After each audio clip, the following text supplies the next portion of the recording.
الحمد لله الذي أنزل على عبده الكتاب ولم يجعل له عوجا والصلاة والسلام على سيدنا ومولانا وحبيبنا سيدنا محمد وعلى آله وأصحابه وخلفاء الراشدين ومن تبعهم بإحسان إلى يوم الدين. tey ñu ngi dellu si waat ci guddi àjjuma bi mu tombe ak le 11 juin 2020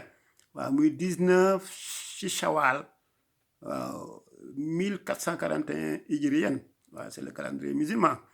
waaw ñuy wax rek ni dañuy dellu si waat ci les sourates avec sigle waaw pour fàttali rek ñi nga xam ni pour fàttali waaw plus ñi nga xam ne ils viennent de prendre le train en marche parce que yenn saa yi moo am ñu bees ñu dugg te xamuñu li ñuy jàll li ñuy woy woon léegi ñuy fàttali rek ne wax ni dañoo tàmbale woon les sourates avec sigle mooy sourates yi nga xam ne dafa tàmbale ay lettres alif lam mim alif lam ra alif kaaha yaa ayn saad nuun noonu et cetera léegi am na ci 29 waaw jeexal nañu alif lam mim tàmbale woon alif lam ra def nañu suratu Hud surat 10 non suratu Yunus surat 10 def 11 surat Hud def 12 surat Yusufa tey nag moom ñu ngi tàmbale ci surat Ibrahim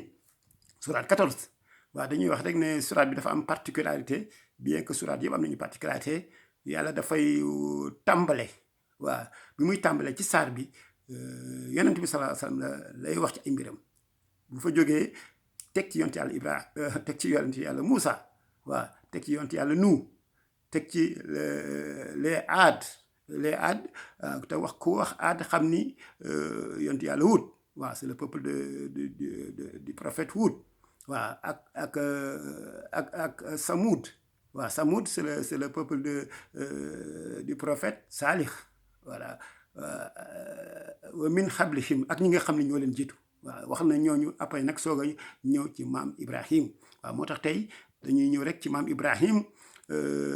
baada auzu billahi mina shaytaani rajim bismillahi rahmaani rahim alif lam ra waaw wa is qaala Ibrahim ba waxee Ibrahim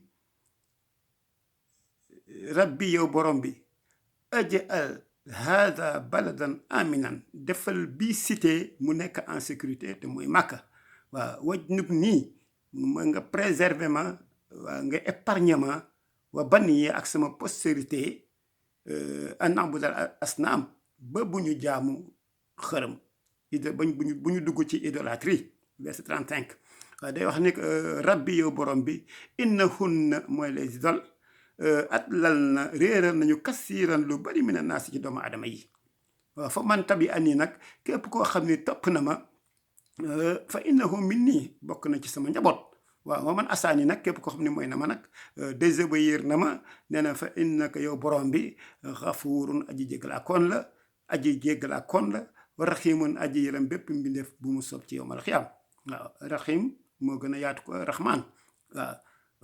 non moo gën a xat waaw raxmaan moom c'est toute l'humanité waaw ñi ko gëm ak ñi ko gëmul ñëpp ñu ngi ca biir mais raxim nag moom mu ngoog ma raxim ñenn rek la ñenn waaw te moo xam ñan la waaw moo tax après la construction de la Kaaba et l'établissement de Ibrahim et sa famille à la Mecque il implora le Seigneur de rendre cette cité un asile sûr. Il l'exauça comme ni mu ñëwee ci sourate 29 sourate Ankabut waaw mooy l'araignée waaw dafay wax rek ni awalam yaraw ndax gisuñu an niki man jaal naa def naa xaraman mooy le sanctuaire le territoire de la Mecque aminan inviolable waaw en sécurité wa yataxattafu naas min xawlihim te pourtant on enlève les gens autour d'eux waaw rabbana yow borom bi inni niki man askantu maa ngi dëkk min zurriyati yi ak sama njaboot bi waadin ci xur dans une vallée xayra zi zar'in waaw mooy une vallée boo xam ni dafa c'est inculte waaw dafa stérile waaw moo tax inda baytikal muharram te nag mu ngi moo nekk nag ci sa sanctuaire bi nga xam ni sa kër gi nga xam ni dafa barkeel. waaw dafa sacré voilà moo tax mu ne li yuqiima li muy ñaan yëpp nee na li yuqiimu salaat ngir ñu saxal julli faj al nag defal afidata mina naasi nga def xolu doomu aadama yi tax wii mu pensé wu ilayhim jëm ci ñoom ma ñu sympathique envers eux te loolu ñëpp xam nañ ni boo tuddee màkk rek bu fekkee jullit nga moom di waa màkk da nga leen di bëgg waa tàppe parce que nag kii nga xam ni mooy ñool màkk gën ñëpp fala soso fala juddoo fala soso fala cosaanoo waaw kon nag mu ngi noonu waaw nee na warzuqhum nga wërsëgal leen nag mina samaraati ci meññent waaw la allahum ngir ñoom yashkuruna ñu sant la waaw verset 37 mu waxati rabbana yow borom bi innaka nit ki yow taxala mu xam nga maa nux fii li nga xam ni moom la ñuy moom la ñuy nëbb wa maa nuxlin ak li ñuy feeñal waaw nee na wa maa yax faa nag déet muy nëbbu nag àlallahi ci yàlla min shay'un ci dara c'est-à-dire yàlla dara du ko échappé waaw fil addi muy ci suuf wala fi samaay muy ci tamit ci asamaan waaw Ibrahima alayhi salatu wassalam demanda à Allah tabaraka wa taala de rendre cette maison sacrée afin que les hommes y puissent faire la prière une fois que sa descendance y fut installée waaw en plus rendre les hommes sympathiques envers eux te loolu yàlla subhanahu wa taala nangul na ko waaw Ibn Abbas waaw radiyallahu taala anhu nii la commenté verset coranique boobu nee na bu fekkoon dafa waxoon ni nit ñëpp rek nee na màkk kon ñëpp koy fréquenté ji les Perses les Romains les Juifs les chrétiens bref tous sans exception voilà kon nag moom noonu la ko gisee mais il a dit aux autres hommes waaw pour désigner les musulmans waaw moom di ñoo ko taxaw na jóg wax dëgg yàlla waaw moo tax mu ne ñaanu waaw mu assuré ko tamit mu ñaan ko tamit mu assuré li ñuy dundee waaw parce que tamit gisoon na ni Màkka dafa nekk ci dans une vallée stérile une vallée inculte waaw borom bi subhanahu wa taala nangul ko loolu tamit pour qu'il puisse s'acquitter de les obligations te loolu ñëw na ci surat al-Qasas surat 28 dafay wax ne awalam nu makkin ndax xewaluma lu leen waaw xewaluma leen lahum ñoom haraman ce sanctuaire aminan mu nekk en sécurité faj nëb ni ilayhi waaw faj nëb ilayhi te mina samaraati te wërsëgal naa leen ay meññent waaw risqan waaw ci lépp nag waaw kulli shay'in la wax ne risqan meññent xewal waaw min laddu naa tukkee ci ñun waaw walakin nag li gën a bari walakin aksara naasi la ya'lamuun xamuñu waaw te jéemu ñoo xam tamit waaw surat 28 mooy Qasas le récit verset 57 waaw mu wax ni alhamdu mbooleem xaaji cant yi ñeent la waa lillaahi aji sax ñeel yàlla waa allazi mooy buur bi nga xam ni waxaba lii moo ma jox ala kibari ismaila wa isaaqa bi ma demee ba màgget ba amatuma woon yaakaar mu jox ma ismail ma jox ma isaaqa waaw inna rabbi wóor na ne borom bi la sami u duwaa ku aji dégg la ñaan waaw parce que yàgg na koo ñaan moo tax bu mu toogee ay at yu bari bu mu dem ba commencé màgget waaw mu jox ko waaw lay xam ni nag burum bi li mu ko doon ñaan yëpp nekk ni yàlla dégg na ko waaw léegi nag mu wax ni verset 39 mu wax ni rabbi ajal nii waaw defal ma muqima salaat ma saxal julli wa min zurriyati ak sama postérité sama njaboot ñoo fi nekkal ak ñi ñëw après man waaw rabbana yow borom bi wa taqabal du'a nangul ma sama ñaan waaw verset 40 mu waxati encore rabbana yow borom bi ixfir li yow borom bi jéggal ma wali walidayya maag samay waajur samay ñaari waajur walil muminina ak bépp jullit ba yow ma yaxumul xisaab bésu réglé bi waaw bés boo xam ne dañuy taxaw pour régler mooy le jour J nga yërëm nga jéggal waaw nga jéggal ñooñu ñëpp waaw bon Ibn Jarir mu ngi commenté ci ñaanu maam Ibrahima boobu alayhi salaatu wasalaam di muy wax ni yow Seigneur tu connais que ma prière n'est pas faite exclusivement pour les habitants de cette cité. C'était plutôt nag pour m'agréer en te vouant un culte waaw pur moo tax ñu koy tuddee le père du monothéisme pur waaw maam Ibrahim waaw moo tax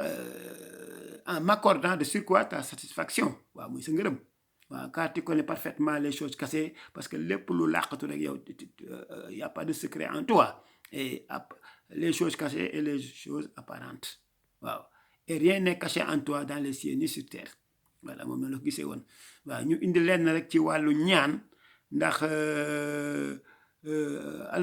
yàlla subhanahu wa taala wax na ni wa qaala wax na rabbukum seen boroom ud'uuni woo leen ma astajib lakum ma wuyu leen waaw mu ngi ci surat Ghafir mooy surat 40 verset 60 mu waxati wa qaala wax na taala ki nga xam ne aji kawe mooy wa ida sa'alaka ibadi ndem laaj nañ la ibadi sama jaami fa inni man fan laa nekk waaw wax leen ne fa inni xaribun waaw fa inni xaribun man maa ngi fañ may laajee ak fa ma nekk benn la waaw jege naa leen lool waaw fa inni xaribun ujibu te danaa nangu da'wata daayi ki nga xam ne mu ngi may ñaan isa daani ndeem ñaan na ma waaw ndeem woona ma waaw dinaa ko nangu wooteem ndeem woona ma waaw surat 2 Baqara verset 186 waaw ñu indi benn hadis rek di wax ni Anas radiallahu taala anhu xaala wax na kaana rasulullahi salallahu alayhi wa sallam waaw yonente bi salallahu alayhi wa sallam yaqulu dafa daan wax ni allahuma yow borom bi inni niki man a'udhu bika maa ngi muslu ci yow minal ajzi waaw minal ajzi mooy tële wal kasali ak tayal waaw parce que tayal tamit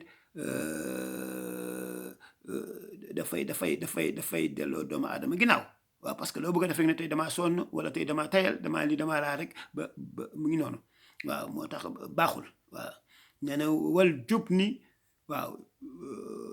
wal xarami wal buxli waaw a'uuzu bika min azabil xabri waaw neen daal mu ngi musle ci rek li nga xam ne dafa xaraam ba du ci dal wal buxli ak nay parce que nay nee nañu du dugg àjjana kon nag nay baaxul waaw a'uuzu bika nag maa ngi muslu nag bika ci yow min azabil xabri ci mbugalu bàmmeel waaw a'uuzu bika maa ngi muslu tamit min fitnatil maxya wal mamaat maa ngi muslu tamit fitna bi nga xam ne moo nekk ci àddina waaw ci dund moom fitna kese la parce que yàlla ki moo ko wax ci alxuraan xalaqnaa al insaana min kabadin waaw j'ai créé l'homme dans une vie de lutte waaw kon nag du yomb waaw moo tax wal mamaat ak dee waaw fitna dee moom fitna kese la waaw moo tax yàlla nañ yàlla yombal waaw yàlla nañ yàlla yombal loo muy ñaan rek ñu waxaat ñaan gi rek comme ça ñu xam ne yonent bi sallallahu alayhi wasallam bari na lu mu ko daan wax dafa daan wax ni allahumma inni a'udhu bika min al ajzi wal kasali wal jubni wal harami wal bughli wa a'udhu bika min azabil xabri wa a'udhu bika min fitnatil mahya wal mamat waaw damay wax rek yàlla subhanahu wa taala dafay wax doomu aadama yi rek nii parce que développement tey jii jullit yi moom laay mën a waxal jullit yi bu ñu bëggee développer rek yàlla wax na ko ci alxuraan astaghfiru rabbakum innahu kana ghafara jéggalu leen seen boroom te mu nekk nag njéggal bu sincère waaw nga jéggalu te mu nekk lu sincère ci yow waaw innahu ni ki moom kana ghafara aji jéggalaakoon la waaw nee na yusil alaykum samaay midraara nee na dina wàcce ci asamaan waame mooy taw bu bari boo xam ne dana wàcc te du yàq dara waaw waaw mu ngoog moo tax mu wax rek ci beneen wàll walaw amana axlal xuraa la fatahnaa alayhim barakati min as-samaa'i wal ardi nee na tey lenn ci ab dëkk ab cité ñu gëm yàlla ragal yàlla ne danaa wàccee barke mu jóge ci asamaan ak ci suuf parce que asamaan barke bi fay jógee taw parce que taw wa ja'alnaa minal maa'i kulla shay'in hayyin la wax lépp loo xam ne muy meññe rek muy dund wala muy dund muy meññ muy dund ndox